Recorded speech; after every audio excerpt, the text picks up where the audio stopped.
min riyadil jannah.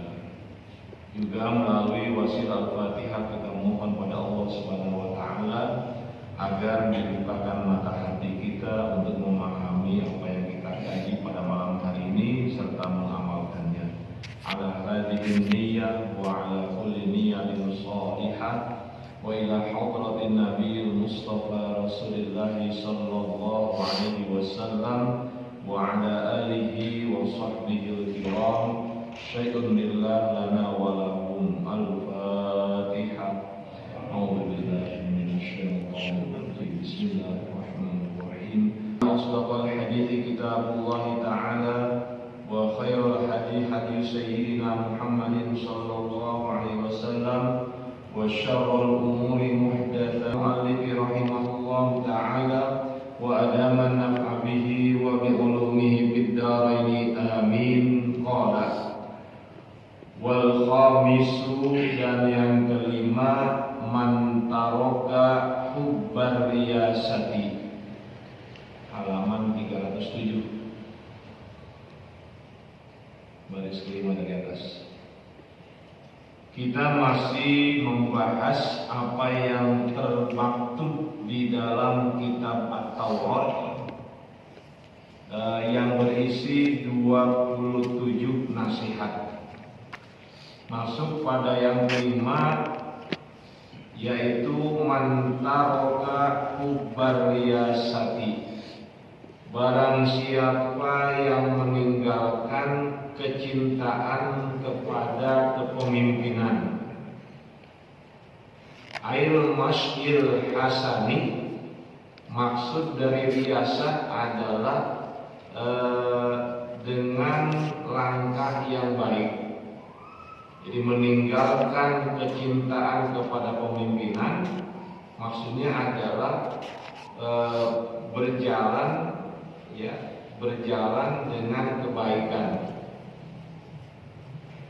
Sebab dalam ajaran agama kita kepemimpinan itu tidak bagus kalau diminta. Jadi mencalonkan diri sebetulnya itu tidak umum dalam ajaran agama kita. Agama kita itu mengajarkan kalau riyasat ditunjuk oleh masyarakat, diminta, bukan meminta. Kalau meminta itu menandakan dia memang hubur riyasat, cinta kepada kepemimpinan. Ini begitu prinsip dalam Islam seperti itu. Maka kalau kita perhatikan penunjukan khalifah itu tidak ada yang mencalonkan. Semua berdasarkan permintaan. Sayyidina Abu Bakar diminta oleh Sayyidina Umar untuk memimpin, pengganti Rasul, gitu kan ya. Kemudian Sayyidina Umar diminta oleh Sayyidina Abu Bakar untuk menggantikannya, gitu, sebagai wasiat. Kemudian Sayyidina Utsman itu dipilih melalui formatur.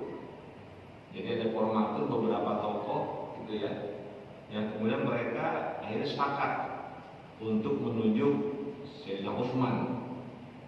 Bahkan Sayyidina Umar mengingatkan, karena di antara anggota formatur ada anaknya, yaitu Abdullah bin Umar. Dia bilang Abdullah jangan dipilih, gitu ya. Jadi beliau minta Abdullah jangan dipilih, nggak boleh.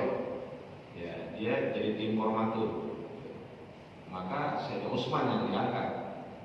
Nah kemudian ketika Sayyidina Utsman terbunuh, ini kan terjadi kemudian persoalan, sebagian menunjuk Sayyidina Ali di baiat menjadi khalifah, sebagian lagi minta Muawiyah, yang ada di Suriah, di Damaskus. Jadi kalau kita perhatikan tidak ada yang mencalonkan, tidak ada yang minta, semua karena melihat reputasinya. reputasinya, kesolehannya, maka orang minta dialah yang jadi pemimpin. Karena kan sekarang lain ya, mencalonkan. Karena akhirnya ya begitu kan, karena mencalonkan ada ambisi, ya, ada ambisi kemudian ya dalam perjalanannya ya kadang begitu rupa ya. Kenapa? Karena diawali oleh keinginan, ya, hubur riasa. Jadi cinta kepada kepemimpinan. Ya, di pemimpin lapis mana saja, ya, bukan yang paling atas, tapi yang di bawah ya begitu. Ya. Nah, jadi di sini oleh Syekh Nawawi dimaknai taroka hubbar riasa itu al-masyul hasan. Ya, yaitu melakukan jalan yang baik. Ya, walaupun dia jadi pemimpin ya karena memang orang meminta dia, gitu ya, memintanya untuk jadi pemimpin. Nah, kalau orang yang seperti itu, ya, dalam Taurat kata basara yaumal qiyamati azizan indal malikil jabbar. Maka nanti di hari kiamat dia akan menjadi orang yang mulia. Indal malikil jabbar, di sisi Allah Subhanahu wa taala. Ya. Jadi dia tidak mencari kemuliaan, gitu. Oleh sebab itu nanti akan dimuliakan oleh Allah Subhanahu wa taala. Padahal secara kepribadian dia layak, ya, layak untuk memimpin. Tapi dia tidak kemudian menunjukkan hal tersebut. Ya. Ketika orang memintanya, ya itu mungkin dia bisa menerimanya, gitu kan ya. Nah, yang jelas dia tidak pernah meminta, dia tidak pernah mencari, gitu. Nah, orang yang semacam ini, orang yang tidak mencari kedudukan, maka nanti di sisi Allah dia menjadi orang yang mulia pada hari kiamat. Bukan berarti nggak boleh jadi pemimpin, ya boleh. Ketika orang meminta kita, ya kita siap, silakan, kan begitu. Ya, kita siap ya silakan. Kalau kita tidak siap ya jangan, ya kan ya, kan begitu. Kan pucuk pimpinan itu banyak banyak gangguannya, ya banyak sekali gangguannya. Kalau kita merasa wah nggak kuat ini, ya nggak usah, ya. Ruwiya annahu sallallahu alaihi wasallam qala, diriwayatkan dalam sebuah hadis bahwasanya Rasulullah SAW telah bersabda, "Ma min rajulin yata'azzamu fi nafsihi wa yakhdalu fi mishyati illa laqiyallaha wa huwa alaihi ghadban." Rawahu Imam Ahmad wal Bukhari wal Hakim. Ma min rajulin, tidaklah seseorang yata'azzamu fi nafsi, yang membesarkan dirinya, yang menganggap besar dirinya, wa yahtaru fi misyati, dan sombong, ya, sombong fi misyati, dalam perjalanannya, ya. Illa laqiyallaha wa huwa alaihi ghadban, kecuali nanti dia akan menemukan Allah, dia akan menemui Allah wa huwa alaihi ghadban, dan Allah dalam keadaan murka atau marah kepadanya. Ya. Jadi orang-orang yang yang bersikap sombong, gitu ya, merasa dirinya hebat di hadapan orang lain, nanti dia akan menemui Allah di mana Allah dalam keadaan murka kepadanya. Ya. Kenapa?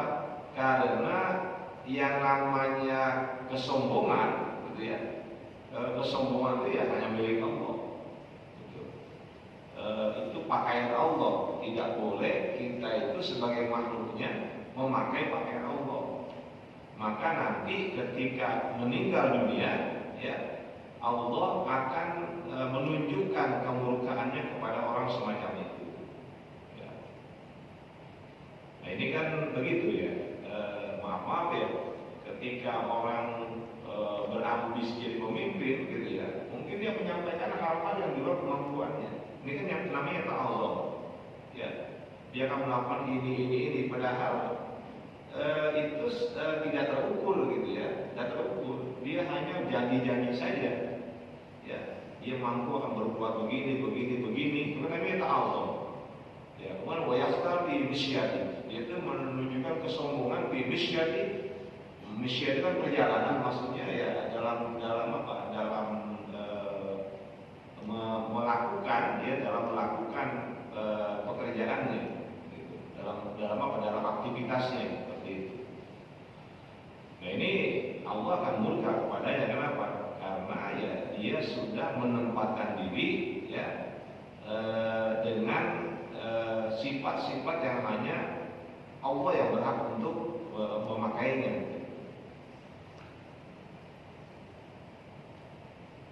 Ya, karena kan banyak gitu kan ya, orang mencari kedudukan kemudian mengungkapkan berbagai hal yang bisa dia lakukan, padahal itu tidak terukur. Kalau terukur ya tidak masalah, ya. Nah, dia bisa memperkirakan gitu ya, dengan kemampuannya, dengan daya dukungnya, maka dia bisa melakukan ini. Ini kan hal yang biasa, boleh aja. Ya, mungkin kalau saya kan visinya apa, gitu kan ya, visinya apa, misinya apa, strateginya apa, itu kan harus disampaikan, dan itu sekali lagi harus terukur. Ya, nggak bisa ya hanya menyampaikan begitu saja tanpa menganalisa kemampuan daya dukungnya kan begitu.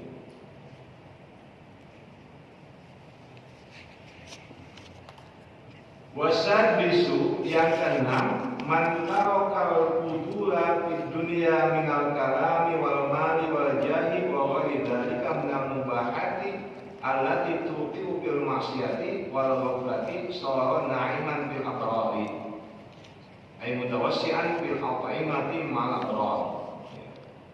Yang keenam yang termaktub di dalam Taurat, man tarokal fudula, barang siapa yang meninggalkan hal-hal yang berlebihan ya. Fid dunia, di dalam dunia, minal kalami ya, apa yang dimaksud berlebihan dalam hal apa? Minal kalami ya, dalam bentuk ucapan ya. Ucapan bisa ucapan, bisa tulisan ya. Ini sesuatu yang sifatnya wacana gitu ya. Wal mali, dan harta ya, dia berlebihan dalam apa hartanya, dia menggunakan hartanya untuk hal-hal yang sebenarnya boleh ya, bukan haram gitu. Wal jahi, dan kemuliaan, wa ghairi dzalika, dan yang lain daripada itu, minal mubahati, dari hal-hal yang memang dibolehkan. Dia meninggalkan hal-hal yang berlebihan. Jadi kalau dia bicara secukupnya. Kalau dia punya harta, maka dia bisa menggunakan sesuai dengan kebutuhannya. Gitu. Nggak berlebihan, gitu ya. Nggak lantas menggunakan karena harta yang banyak, maka dia menggunakan hartanya tanpa batas. Sesuatu yang tidak perlu, ya, itu dia lakukan. Itu namanya fudul. Atau waljah, kemuliaan kedudukannya, dia punya kedudukan, tapi kedudukan tersebut kemudian dia manfaatkan untuk hal-hal yang menguntungkan ya, dirinya mungkin atau orang lain yang memang masih dibolehkan ya, dalam batas-batas yang masih dibolehkan, bukan yang haram. Kalau yang haram jelas bisa ya, itu yang haram ya haram. Jadi ketika orang banyak ngomong, dustanya banyak, itu kan haram. Ini dia ngomong tapi nggak ada dustanya. Ya, cuma kalau bicara itu pokoknya dia menguasai forum lah gitu ya. Tapi dengan hal-hal yang sebenarnya nggak perlu gitu. Ya. Jadi wa'idha dzalika minal mubahat, dan yang lain daripada itu dari hal-hal yang dibolehkan. Allati tuqiu fil maksiyati wal ghaflati, yang dapat menjatuhkan dirinya ke dalam kemaksiatan dan kelalaian. Punya potensi nih ya, ini orang banyak ngomong nih, mana potensinya? Satu, riba ya, gitu. Yang kedua bisa dusta gitu kan ya. Kemudian yang ketiga bisa namimah. Walaupun itu belum terjadi, tapi kalau udah orang banyak ngomong, itu berpotensi jatuh ke hal-hal macam itu ya. berlebihan dalam harta, boleh jadi akan apa? Jatuh dalam kemaksiatan. Gitu. Artinya awalnya mungkin biasa aja, artinya tidak melanggar hal-hal yang diharamkan, tapi karena berlebihan dia bisa terjerumus kepada hal yang maksiat dan lalai. Ya. Ini pokoknya hal-hal yang ekstrim ya, berlebihan itu mah nggak bagus, ya, tidak bagus. Termasuk kita umpamanya beramal ya berlebihan, itu juga nggak bagus, tanpa memperhatikan kebutuhan kita dan keluarga. Ya. Jadi jangan jangan membuka tanganmu lebar-lebar, tapi ya jangan tanganmu itu kamu genggam, gitu ya. Membuka lebar-lebar gitu, akhirnya kan bisa menyulitkan keluarga, gitu kan ya. Gitu. Ya, maka apa? Ya kata Nabi apa? Khairul umuri awsatuha. Ya, hal yang paling baik adalah yang pertengahan. Ya, jadi yang pertengahan, yang baik, wasatiyah, gitu, yang tengah, gitu. Tidak berlebihan, tapi juga tidak terlalu kemudian menarik diri. Itu kan juga nggak boleh. Ya, jadi yang terbaik adalah yang pertengahan. Apa yang bisa dia dapat kalau dia mampu untuk meninggalkan semua itu? Sorok naiman, ya, sorok naiman, maka dia akan menjadi orang yang sejahtera, orang yang yang sejahtera, ya. Fil abrari, di lingkungan orang-orang yang berbakti, ya. Orang-orang yang baik, gitu ya. Maka dia termasuk menjadi orang yang sejahtera di lingkungan orang-orang yang baik. Ai mutawassi'an fil at'imati ma'al abrari. Maksudnya kata Syekh Nawawi, menjadi orang yang berlimpah dalam hal makanan bersama orang-orang yang berbakti. Ya.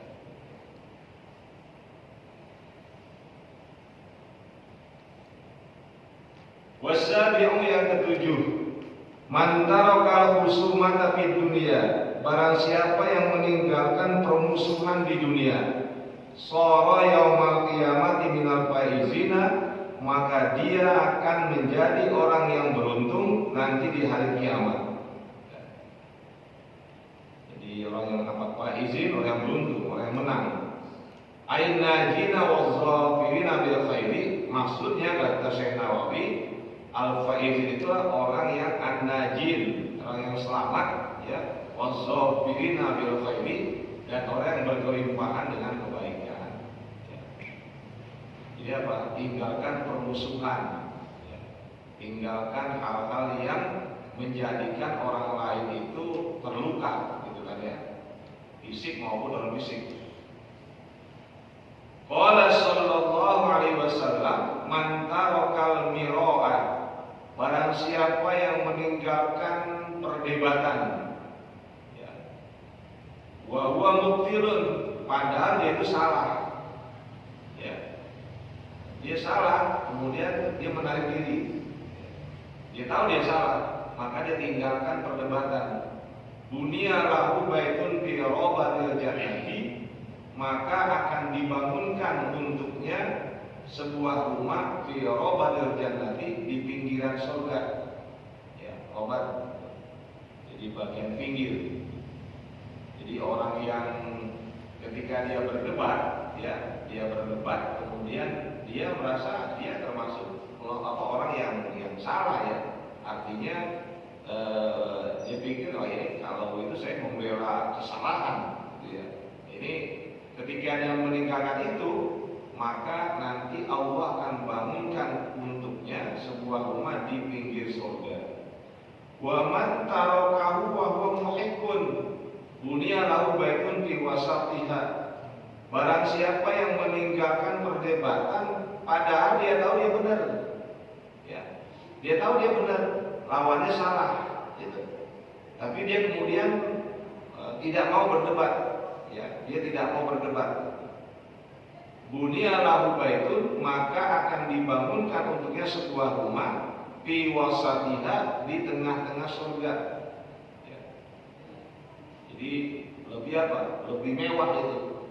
Jadi ibaratnya kalau di situ dalam kehidupan dunia, ya kalau yang pertama model ya rumahnya ada di daerah pinggiran, gitu ya, daerah pinggiran Jakarta umpamanya. Kalau yang kedua itu ada di pusat kota, di pusat keramaian, seperti itu. Wa man hassana khuluqahu, dan barang siapa yang memperbagus akhlaknya, bunya lahu baitun fi a'laha, maka akan dibangunkan untuknya sebuah rumah fi a'laha, di tingkat surga yang paling tinggi. Ya. Jadi sudah benar-benar di tempat di pusat kota oleh ini gitu ya. Gitu. Jadi seperti itu. Ya. Orang yang memperbagus akhlaknya. Nah, di sini apa? Akhlak di sini tentunya maknanya sangat melebar kemana-mana itu, ya. Berarti akhlak kepada sesama, akhlak kepada Allah, akhlak kepada lingkungan, ya, akhlak kepada makhluk Allah yang lain. Itu kan begitu akhlak itu. Jadi bukan hanya akhlak kepada kita dengan kita, tapi dengan semua, gitu ya. Dengan Allah kita berakhlak, dengan sesama kita berakhlak, ya. Kemudian dengan makhluk Allah yang lain kita berakhlak, gitu. Kemudian dengan lingkungan kita berakhlak. Kan sekarang banyak yang berakhlak itu. Bukan hanya membuang sampah di sembarang tempat, itu kan cerminan akhlak yang buruk. Umpamanya kita membuang sampah di selokan, itu akhlak yang buruk. Jadi akhlak itu bukan hanya bicara pergaulan antar manusia, tapi kita dengan lingkungan juga itu akhlak. Makanya dulu kayak MUI Jawa Timur, berapa itu ya, itu memfatwakan membuang sampah di selokan atau di sungai itu hukumnya dosa. Ya, karena apa? Karena tempat itu bukan untuk pembuangan sampah. Itu.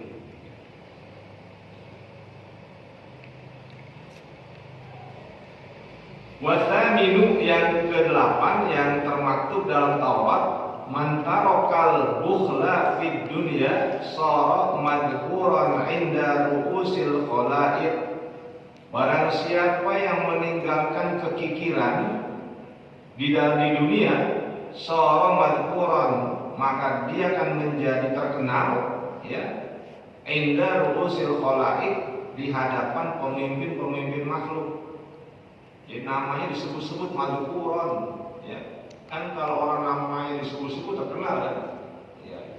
Jadi kalau kita ini bukan tidak bakhil, ya, tidak pelit, tidak kikir, itu di kalangan makhluk Allah, ya, di kalangan tokoh-tokoh makhluk Allah itu akan madhkuran, ya, disebut. Ya diceritakan lah, gitu ya. Ini orang hebat, macam seperti itu. Kenapa? Karena dia tidak bakhil.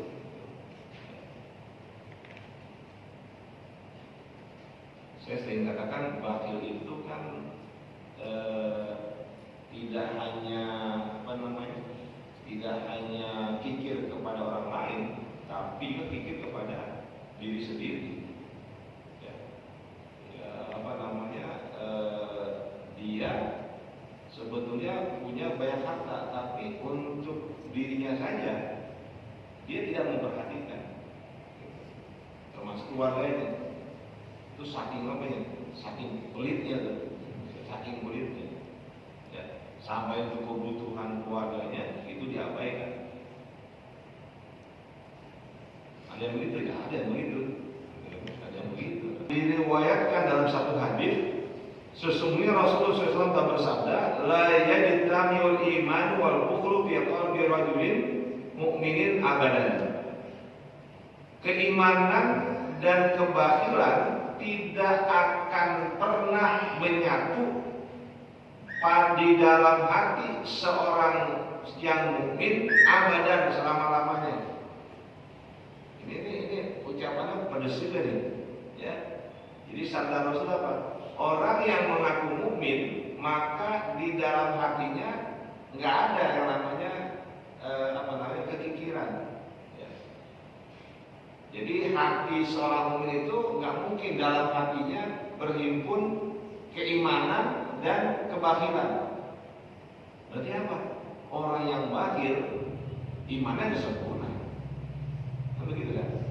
Karena kata Nabi tidaklah berkumpul, ya, tidaklah berkumpul keimanan dan kebakhilan pada setiap hati seorang yang beriman, ya. Ini makanya ada, tapi ini dari golongan lain ya, saya bukan dari Ahlussunnah, bukan dari kalangan Ahlussunnah, bukan dari orang Syafi'iyah, maaf. Jadi Ali Asghar Engineer, ya, dia mengatakan bahwa orang ini sarjana Pakistan, seorang ahli dari Pakistan, dia mengatakan orang yang bakhil sebetulnya dia sudah jatuh dalam kekufuran, kubur nikmat, ya, kubur nikmat. Dan tulisannya dia bilang begitu. Jadi ahli engineer dia mengatakan orang yang tidak peduli kepada nasib orang lain, dia pelit, ya, dia bakhil, maka dia sudah termasuk kubur nikmat, kubur nikmat.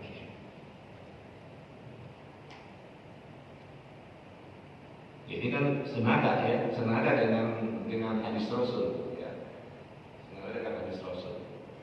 Bahwa kata Rasul begitu, ya, di hati orang mukmin nggak mungkin ada iman dan ada kebakhilan, menyatu itu nggak mungkin, ya.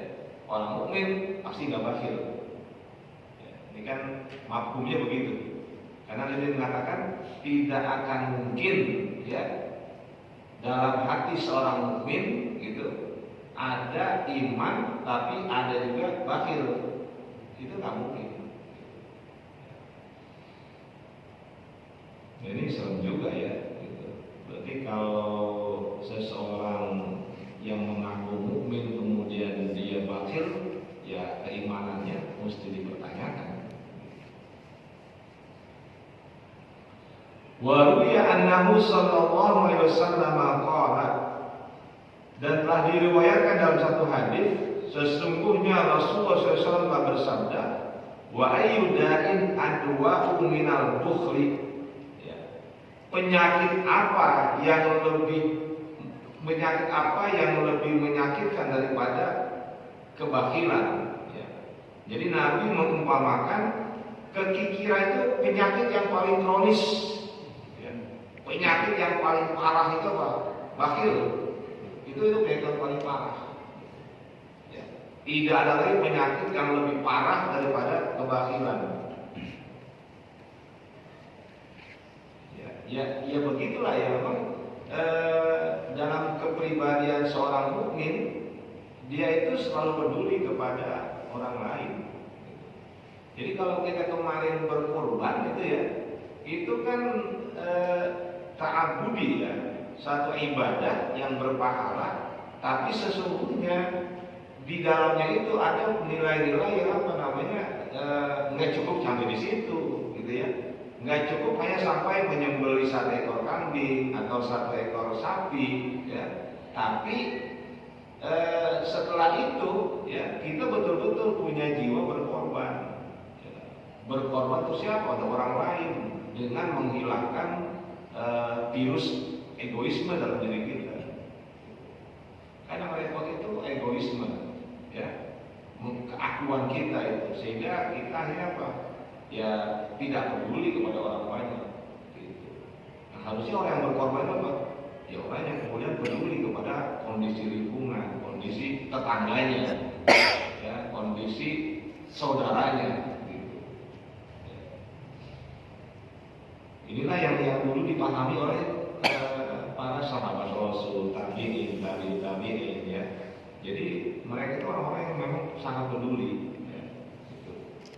Kan Rasul pernah bertanya itu orang-orang Ansor gitu kan, ya, apakah kamu mau aku minta untuk berbagi kepada orang Muhajirin? Ini kan masalah iftar, ya, dalam kitab Al-Fawaid Ansar kan ya udah, kami siap berbagi. Ya, harta kami berikan separuh buat orang muhajirin. Ghanimah kami nggak ambil, buat orang muhajirin aja. Nah, ghanimah itu pampasan perang itu, udah buat orang muhajirin aja, kami nggak ambil. Nah ini kan tingkat kepedulian yang tinggi, gitu ya, seperti itu. Nah ini yang membuat umat terdahulu itu maju, ya, karena memang ada kebersamaan yang kuat. Artinya menerjemahkan Al-Hujurat innamal mu'minuna ikhwah itu benar-benar, ya, sesungguhnya orang yang beriman itu saudara, ya, saudara sekandung. Al-Quran pakainya ikhwah, bukan ikhwan. Kalau ikhwan saudara tidak sekandung. Saya dengan bapak ini ikhwan, ya, ada hubungan darah. Saya bukannya ponakan bapak, itu bukan ikhwan. Tapi uniknya Al-Quran dalam Al-Hujurat pakai bahasanya ikhwah, saudara sekandung. Iya, berarti apa? Kita ini seperti saudara sekandung. Ya, ketika ada yang merasa kesulitan dibantu, kan begitu. Ya, seperti itu. Nah, itu ya yang dulu Rasul membangun masyarakat yang kayak begitu tuh. Ya, dari masyarakat yang tidak berbudaya menjadi masyarakat yang berbudaya.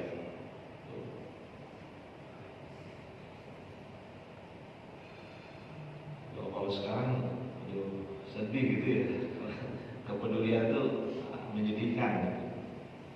Kadang-kadang melihat ada orang yang dia kaya, kemudian ada keponakannya yang memang nggak mampu, itu nggak dipedulikan, ya, masalah pendidikannya, masalah kebutuhannya. Itu kan sesuatu yang menyedihkan. Bayangkan itu masih ada hubungan saudara, ya. Bagaimana kalau yang dengan orang lain, seperti apa? Ya, berkorban bang berapa? Kalau berkorban cuma 1 ekor kambing, itu sih nggak berapa, ya, cuma 4 juta kan, gitu. Nggak seberapa. Tapi berkorban, ya, dalam hal yang sesungguhnya dalam kehidupan itu berat. Itu berat, nggak mudah. Ya. Wadasyu yang ke-9, man taraka rawahata fid dunya bi an ata'aba nafsahu bi ta'atillahi ta'ala shara yaumil qiyamati masruran fi daris salam. Barang siapa yang meninggalkan kenyamanan, ya, rehat, dalam masalah, ya, rehat. Jadi barang siapa meninggalkan kenyamanan di dunia, bagaimana dia bentuk meninggalkan kenyamanan di dunia? Syekh Nawawi menjelaskan bi an ata'aba nafsahu bi ta'atillahi ta'ala, yaitu dia ata'aba, membuat letih dirinya, gitu. Jadi membuat dirinya capek, ata'aba, ya, membuat dirinya menjadi capek fi ta'atillahi ta'ala, dalam rangka ketaatan kepada Allah, shara yaumil qiyamati masruran, maka nanti di hari kiamat dia akan menjadi orang yang berbahagia. Bidaris salam, di surganya Allah Subhanahu wa taala. Ya, gitu. Jadi orang-orang pada senang-senang gitu ya. Dia ngaji kayak gini. Gitu. Nanti orang-orang pada kemana-mana, tapi dia ngaji kayak gini. Ini kan namanya at'aba nafsah. Jadi kita ini sedang membuat diri kita lelah, gitu ya, capek dengan ketaatan pada Allah. Nah ini kan nilainya luar biasa, gitu. Untuk nilai pahalanya saja, gitu ya, ini kan sama dengan sholat sunnah 1000 rakaat. Saya sering bilang gitu kan. Jadi giatnya kita di majelis ilmu macam ini, itu nilai pahalanya sama dengan sholat sunnah 1000 rakaat. Kapan kita sholat sunnah 1000 rakaat? Kagak mampu kan? Nah, dengan begini dapat, gitu ya, dapat. Yang ngaji sebulan sekali, seminggu sekali, setiap hari, membayangkan itu, ya. Kenapa sih kok nilai begitu besar? Ya, orang-orang yang lain pada senang-senang gitu kan, kita di sini, ya. Bahkan yang ngantuk aja dapat, gitu ya. Dapat dulu yang ngantuk, yang tidur tetap aja dapat. Ya, walaupun tidur gitu ya, ngaji tidur tetap aja dapat. Kenapa? Dia telah mengorbankan waktunya di sini. Ya. Ya, di tengah malam gitu ya, orang-orang pada tidur, kita bangun, yang mulai itu kan luar biasa. Ya. Nilainya besar banget. Kelihatannya kita kelihatan susah gitu kan, ya menderita seperti itu ya. Karena kita seperti itu menderita, maka nanti Allah berikan satu imbalan menjadi orang yang masruron, ya, diberikan kebahagiaan di surga Allah Subhanahu wa taala. Ya.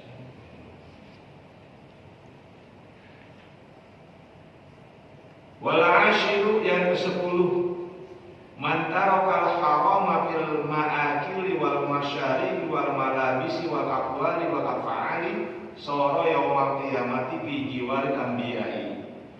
Barang siapa yang meninggalkan hal-hal yang haram fil ma'akil, ya, pada jenis makanan-makanan yang dikonsumsi, wal masyarib, minuman-minuman, wal malabis, pakaian, wal aqwal, ucapan, wal af'al, dan perbuatan, soro yaumal qiyamati fi jiwaril anbiya, maka nanti di hari kiamat dia berdampingan dengan para nabi alaihi wassalam. Ya. Maka apa namanya, makanannya ya kita mampu segitu, yang kita makan yang penting halal, gitu ya. Yang kita minum halal, baik zat maupun apa namanya, sumber atau cara kita mendapatkannya. Kan halal haram bisa dua tuh. Ya, bisa karena haram itu zatnya haram, seperti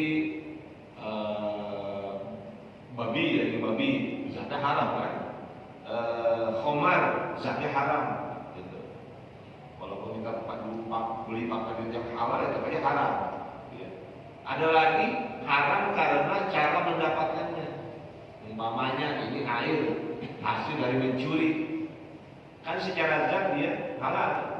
Tapi karena cara mendapatkan dengan cara-cara yang haram jadi haram, gitu, ya. Dan dalam satu hadis tadi katakan apa? Satu bagian kecil dalam tubuh kita yang tumbuh dari makanan dan minuman yang haram, maka kata Nabi apa? An-nar aula.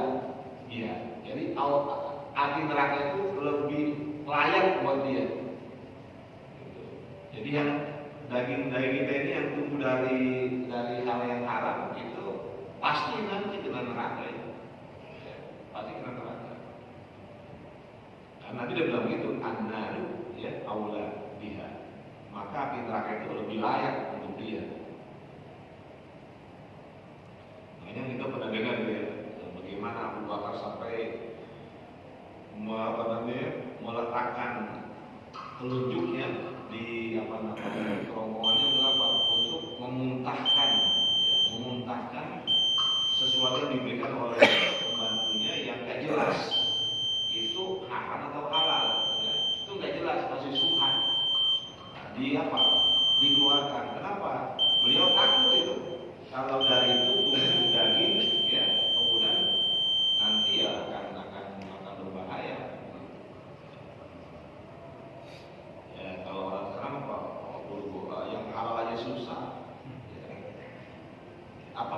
Yang haram aja susah, yang halal gitu. Kan ada begitu tuh. Sekarang ya banyak bener lah ya, banyak bener.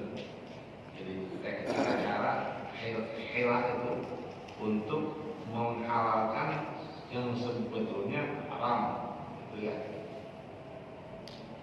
Nah, nanti orang-orang yang seperti itu akan bersama para nabi, ya, jadi berdampingan dengan para nabi. Ya, sekian ini dari saya.